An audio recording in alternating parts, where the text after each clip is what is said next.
Hola, un saludo. Les habla Joanny Sánchez, cubana, periodista, ciudadana, y les traigo este cafecito informativo recién colado y sin azúcar para despertar. El mes casi que se nos termina. Ya estamos viviendo el 21 de noviembre de 2024 y el final del año está a la vuelta de la esquina. Hoy además es jueves, así que tengo el café de jueves ya servido para darme ese sorbito largo que me gusta disfrutar en mi día preferido de la semana. Voy con ese buchito sin azúcar. Después de este cafecito amargo, les comento que ha habido una larga tradición en Cuba de usar las figuras y los rostros de los niños, la presencia de los niños en la propaganda política. Esto fue así también en su momento en la política internacional en general.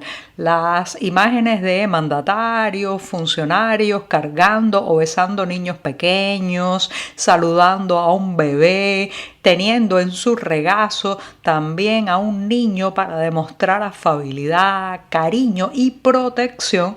Bueno, eso fue bastante común, pero la política, señoras y señores, ha evolucionado. La imagen política ha cambiado y eso cada vez está más cuestionado, en entredicho y criticado, porque estamos hablando de menores de edad que no pueden decidir sobre su situación, menores de edad que muchas veces sus padres no han dado autorización para posar en una foto con otro adulto, un político, ni para ser usados sus rostros en propaganda ideológica y partidista. Esa lección, lamentablemente, la Plaza de la Revolución de La Habana no la ha aprendido. Si nos asomamos a la prensa oficialista hoy, vemos varias imágenes de ayer el gobernante Miguel Díaz-Canel, quien es además también secretario del Partido Comunista, el único permitido y autorizado en la isla, con un grupo de niños y adolescentes justamente en el Palacio de Gobierno. Según la propaganda oficial, era el Día Mundial de la Infancia y por eso este encuentro.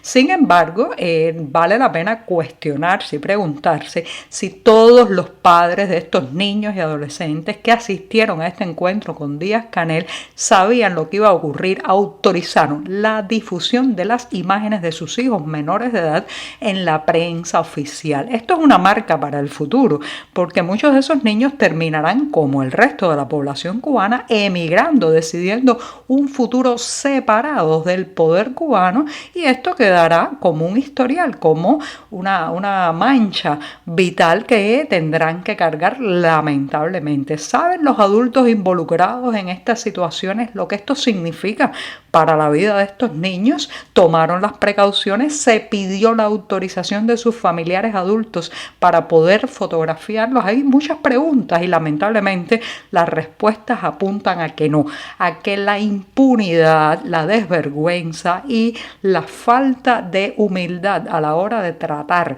a estos niños es lo que sigue primando en el manejo de la propaganda política cubana, que es fotografía y difunde imágenes a diestra y siniestra, aunque los retratados sean seres que necesitan protección a su privacidad, protección a su imagen, protección a su futuro. Están en la vieja escuela de la política, del baboseo adulto con los menores de edad, del beso, del agarrarlos, del tocarlos. Eso, señoras y señores, ya no se hace en política. Tenemos que tener estos debates públicos en Cuba y hacerle ver al régimen de La Habana que los niños cubanos no le pertenecen, no tienen la potestad, ni la autoridad, ni el poder para determinar usar a los niños de esta manera. Nos han usado a todos. Yo recuerdo cuando yo era niña, mis padres nunca le pidieron autorización para ninguno de estos manejos, pero ya estamos en el siglo XXI, ya hay referencias internacionales de cómo se manejan estas cosas y basta ya de seguir permitiendo, autorizando o al menos quedándose callados cuando usan a nuestros hijos para la propaganda política y partidista, para validar una dictadura.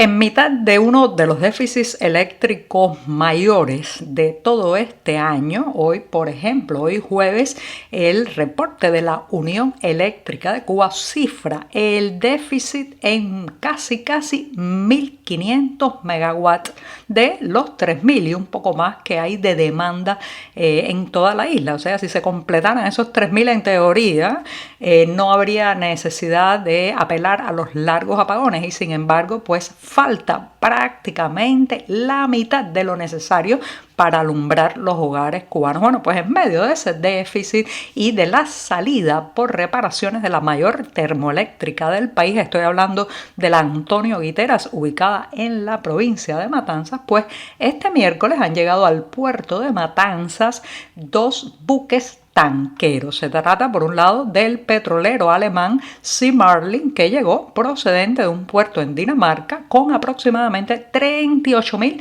toneladas de crudo, y por otro lado el buque Corozol con bandera de Liberia, que procede de los Países Bajos. Este tiene alrededor de 88.000 toneladas de crudo, o sea, el primero 38.000, este 88.000, y se supone que la suma de estos dos barcos es lo que ha financiado con un crédito de cerca de 80 millones de dólares el gobierno ruso, y el Kremlin apoyando a su aliado ideológico en el Caribe, y bueno, pues ha llegado este rescate. Pero sin embargo no se perciben todavía los otros buques petroleros que han estado arribando al país en una especie de operación de urgencia que han coordinado regímenes como el ruso, pero también el gobierno mexicano y el régimen de Maduro, de Nicolás Maduro en Venezuela. ¿Y por qué no se nota? ¿Por qué no se percibe una mejoría con la llegada de estos hidrocarburos? Señoras y señores, porque la ineficiencia del sistema cubano ya no puede gestionar los recursos. Ni siquiera si apareciera ahora mágicamente un jeque que abriera la cartera y le diera cientos de miles de millones de dólares para reparar las termoeléctricas y comprar tantos buques petroleros como quisieran, ya no pueden gestionar esos recursos de manera efectiva, sin corruptela, sin desvíos de recursos, sin desidia, para que los cubanos tengan una vida más digna a través del suministro de energía que necesitan. Ya no se puede, el sistema está carcomido de arriba abajo, de ineficiencia, de falta de previsión, de también privilegios que tienen que mantenerles a sus fuerzas policiales, a sus fuerzas represivas, a los clanes de poder que existen en la isla. Entonces caen estos buques petroleros como agua en el desierto. Si llegan, parece que va a arreglarse el problema de la generación eléctrica, pero no pasa nada.